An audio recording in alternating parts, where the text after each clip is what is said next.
In a small monastery on the edge of a deep forest lived an old monk named Kaizen. His face reflected the serenity of the years, and his eyes shone with a peace that few could understand. Every night, after meditating beneath the stars, Kaizen would retire to his humble room, where the only sound was the gentle whisper of the wind rustling through the trees. One night, as he was preparing to rest, a young monk named Rio approached his master, troubled. His mind was full of noise, thoughts he couldn't silence.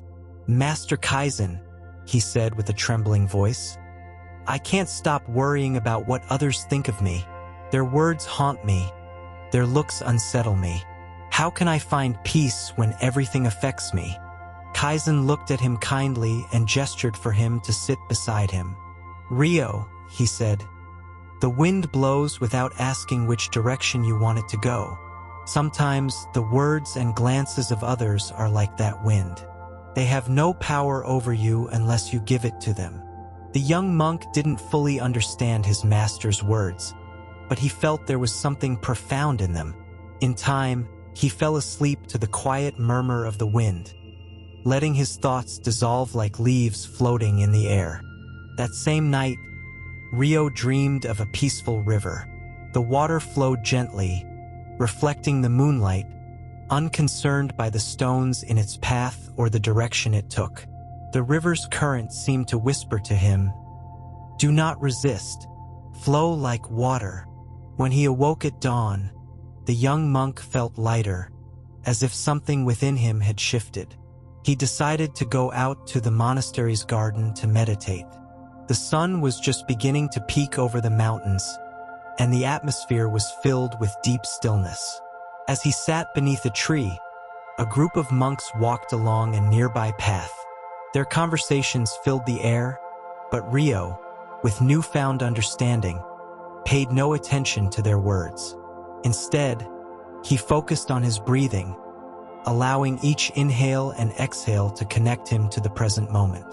Kaizen, who had been watching from afar, slowly approached and sat beside him. "Rio," he said softly, "the wind follows its path undisturbed by the branches around it. You must be the same with the words of others, like the wind, holding on to nothing that does not belong to you." Rio nodded, feeling for the first time the true power of the calm that was growing within his heart. He did not need to change others' opinions, only to learn how not to let them disturb his inner peace. Days passed, and Rio continued his path of learning under Kaizen's guidance. Though the monks still spoke among themselves and the voices of the world still echoed through the monastery, he no longer felt the need to listen to all those words. His mind had become clearer, calmer, like the still water of an undisturbed pond. One day, as they walked together through the forest, Kaizen stopped beside a stream and pointed to the water flowing gently between the stones. "Do you see how the water doesn't fight against the rocks?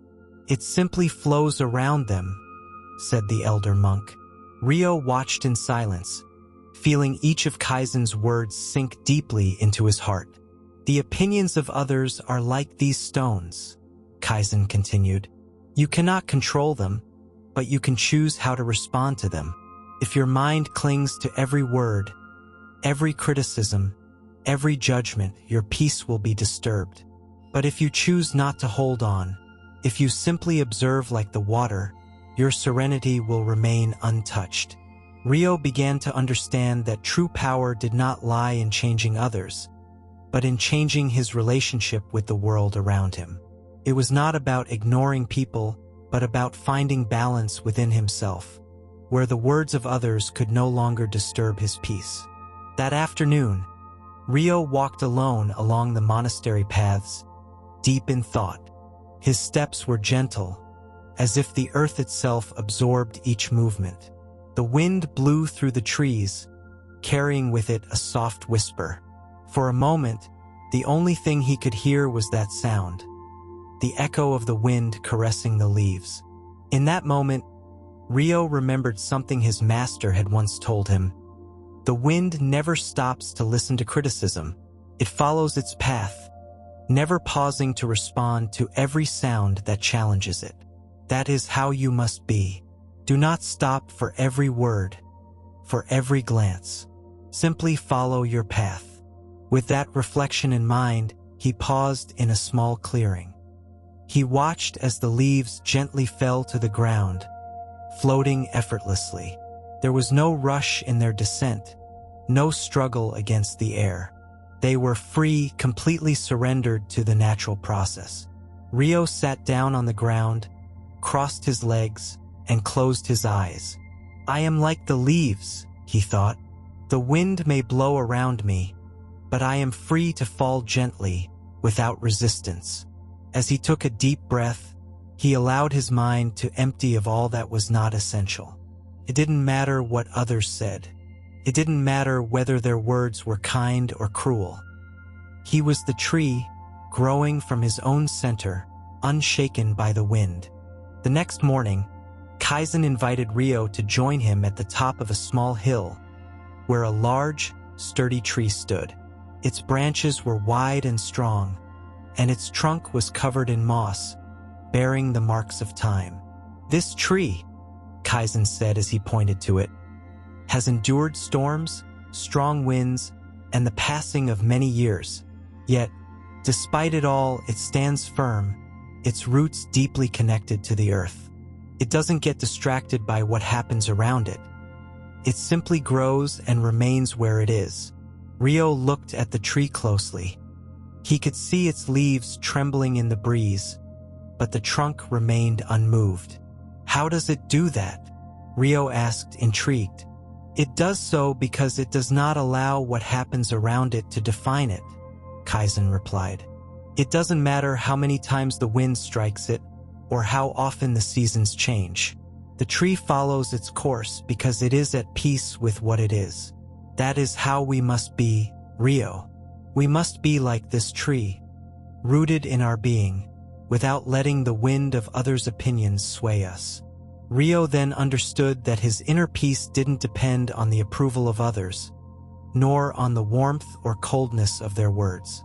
He was like the tree, deep, steady, and silent in his essence. As the days passed, Rio's serenity deepened.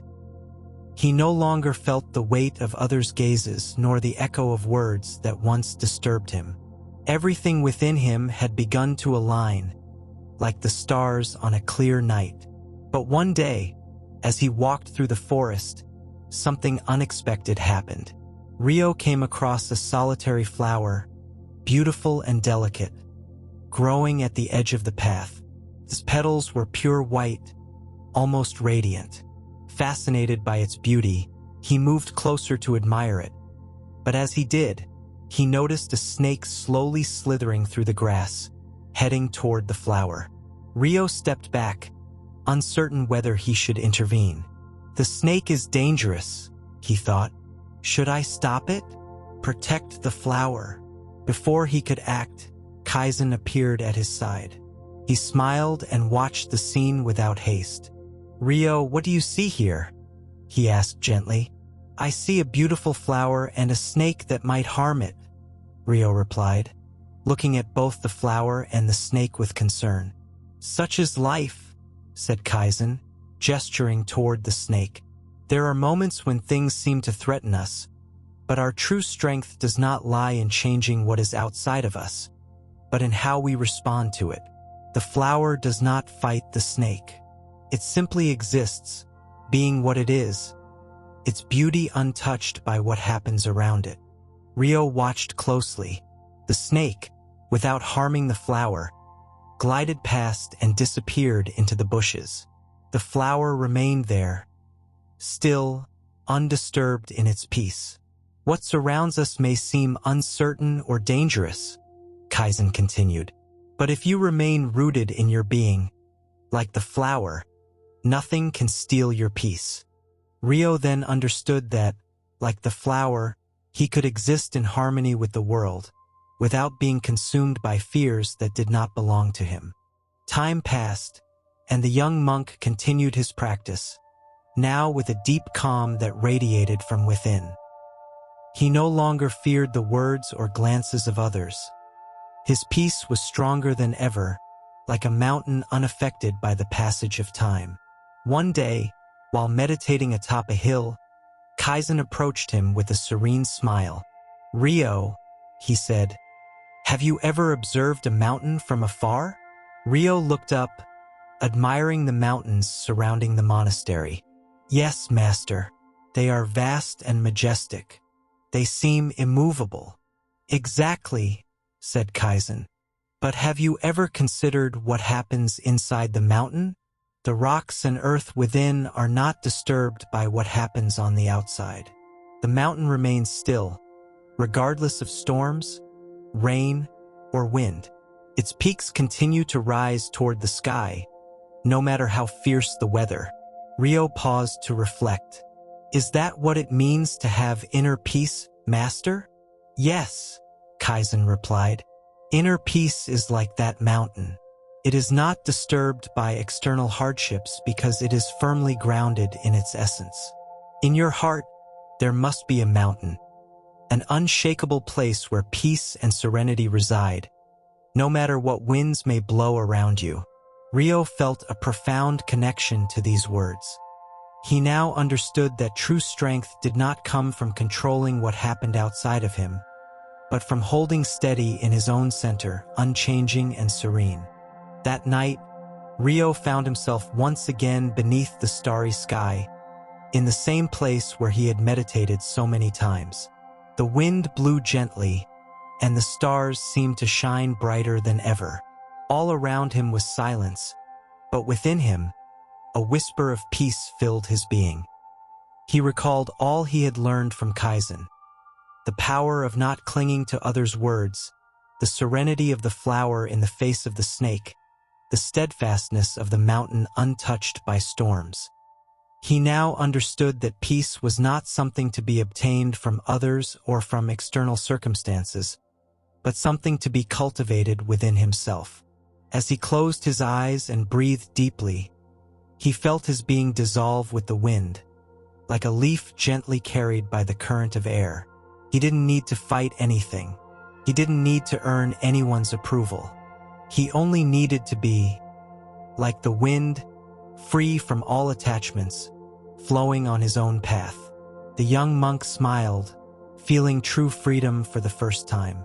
And in that moment, he realized that the peace he had been seeking had always been within him, waiting to be discovered. And so, beneath the blanket of stars, Ryo rested in the stillness of his heart, where there was nothing left to fear, nothing left to change. Only the whisper of the wind and the eternal serenity of the night.